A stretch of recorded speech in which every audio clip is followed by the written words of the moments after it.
ကဲမင်္ဂလာပါညီကိုတို့ကိုဘီ page ကနေပြန်လည်ကြိုဆိုလိုက်ပါတယ်ဗျဆိုတော့ဒီဗီဒီယိုကတော့9ရက်4လ2025ဒီနေ့ဒါဒုတိယရက်ပေါ့နော်ချန်ပီယံလိဒုတိယရက်ရဲ့ဒါဘာစီလိုနာနဲ့ဒေါ့မွန်ရဲ့ပွဲကြို30ချက်ဗီဒီယိုဖြစ်ပါတယ်အဲ့တော့မနေ့ကတော့ကျွန်တော်တို့ share အောင်ခဲ့ပါတယ်အဲ့တော့ Arsenal ဇုံပေါ်နဲ့ဒါအင်တာမီလန်ဘော်ဒီလေးအဆင်ပြေတယ်အင်တာမီလန်9အောက်လေးဒါ4ပွဲမှာမနေ့က3ပွဲမှန်ကန်ခဲ့တဲ့အတွက်အဆင်ပြေမယ်ထင်ပါတယ်เนาะအဲ့တော့ဒီဗီဒီယိုကတော့ဒါဒီဘာစီလိုနာနဲ့ဒေါ့မွန်ဗီဒီယိုဖြစ်ပြီးတော့နောက်ဗီဒီယိုမှာကျွန်တော် PSG နဲ့ဒါ Aston Villa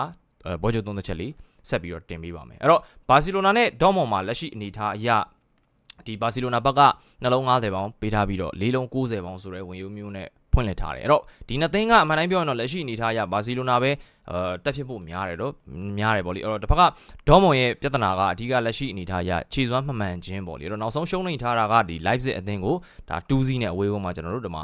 ရှုံးနေထားတယ်ပေါ့အဲ့တော့လက်ရှိနောက်ဆုံးပွဲက Freiburg အသင်းကို 1-4 နဲ့နိုင်တယ် Mainz ကို 3-1 နဲ့နိုင်တယ်နိုင်တာသူတို့ခံစစ်ကတောက်လျှောက်တော့ဂိုးပေးနေရတဲ့အနေထားပေါ့လေအဲ့တော့တစ်ဖက်ကပြန်ကြည့်ရင် Champions League မှာဒီဒေါ့မွန်အသင်းကဒီ Lille အသင်းကို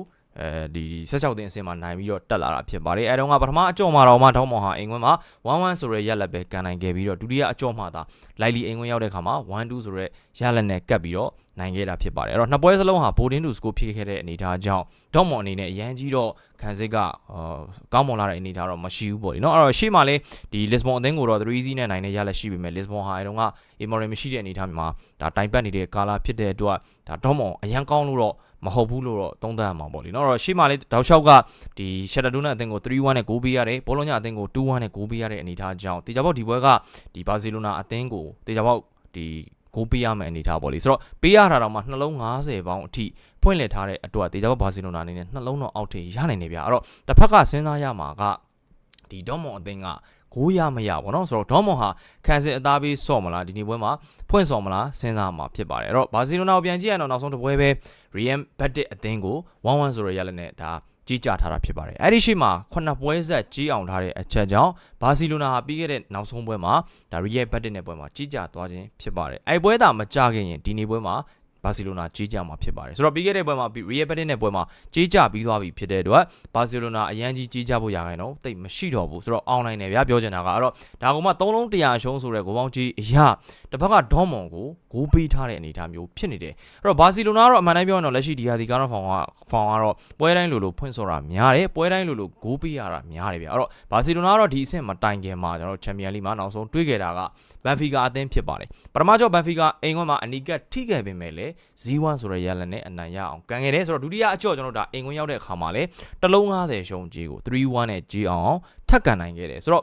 ဘာစီလိုနာကလက်ရှိအနေထားအရချန်ပီယံလိမှာဒါမနေ့ကစပိန်အသင်းဖြစ်တဲ့ Real Madrid အသင်းအရှက်တပွဲရှုံးနေခဲ့တာကြောင့်စပိန်ဒါသူတို့ရဲ့စပိန်ကလပ်တွေရဲ့ဒါဂုဏ်သိက္ခာပိုင်းဆိုင်ရာထိန်းရမယ့်အနေအထားရှိတာကြောင့်လည်းဒီပွဲကတော့ဘာစီလိုနာပြန်ပြီးတော့သိက္ခာပြန်ဆယ်မယ့်အနေအထားလေးရှိတယ်ဆိုတော့ဒီပွဲကတေချာပေါက်ဘာစီလိုနာပဲပထမအကျော့ကတော့ဒါ3မှတ်ကတော့တေချာတလောက်ရှိတယ်ဒါပေမဲ့နှလုံး90ပေါင်းအနေထားမှာ3လုံးအထိရအောင်ကန်နိုင်ပါမလားပဲစိတ်ပူတာပေါ့လေတစ်ချက်ရှိတာက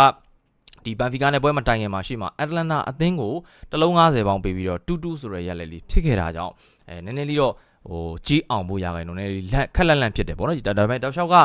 ကိုးပေးရတဲ့အနေအထားမျိုးမှာ3လုံး100ရှုံးဝင်ရိုးအရာကတော့ကျွန်တော်ဇုံပေါ်ပဲကြိုက်တယ်ဗျာဒါပေမဲ့ body ကတော့အနှင်းငယ်လေးတော့အန်ရများတဲ့အတွက်ကျွန်တော်ဒီပွဲလေးတော့ဂိုးဘော်လေးပိုကြိုက်တယ်ပေါ့နော်အဲ့တော့ဒီနေ့အသင်းကကျွန်တော်ပြီးခဲ့တဲ့ဒီရှုံးထွက်အဆင့်ကမှတွေ့ခဲ့တာ2024 12လပိုင်းမှာပြီးခဲ့တဲ့ဒီမနစ်ကမှလောလောလတ်လတ်တွေ့တာပေါ့အဲ့တော့ကတော့ဒေါ့မွန်အိမ်ကွန်းမှာဘာစီလိုနာအဝေးဝင်ရနေကျွန်တော်တို့ဒီပြီးခဲ့တဲ့ကြီးက level 100ရှုံးမဲရှိပါတယ်အဲ့တော့ကတော့2-3ဆိုတဲ့ရလတ်မျိုးနဲ့ဘာစီလိုနာအသင်းကြီးအောင်ခဲ့တဲ့အတွက်ဒီအဝေးဝင်အနေနဲ့ level 100ရှုံးဖြစ်တာကြောင့်အိမ်ကွန်းအနေနဲ့ level 100ရှုံးထပ်ပြီးတော့ပေါင်းထပ်ပြီးစဉ်းစားမယ်ဆိုရင်တကယ်တမ်းဒီနေ့ပေးတဲ့ဘာစီလိုနာအိမ်ကွန်းကြီးကတစ်လုံးတည်ဖြစ်ပါတယ်အဲ့တော့တစ်လုံးတည်အစအခုပေးထားတဲ့နှလုံး90ပေါင်းကြီးဟာအင်မတန်ပြင်းပါတယ်အဲ့တော့ဘာကာဟာဒီချန်ပီယံလိမှာ2019တုန်းကတော့ချန်ပီယံလိမှာဒေါ့မွန်အသင်းကိုအခန့်ပူးတယ်အဲတုန်းကလည်းဘာစီလိုနာအိမ်ကွန်းမှာဘာစီလိုနာပေးတဲ့ကြီးကတစ်လုံး90ရှုံးမဲ့ပေးခဲ့ပြီးတော့3-2နဲ့အောင်ခဲ့တာကြောင့်အခုပေးတဲ့ကြီးက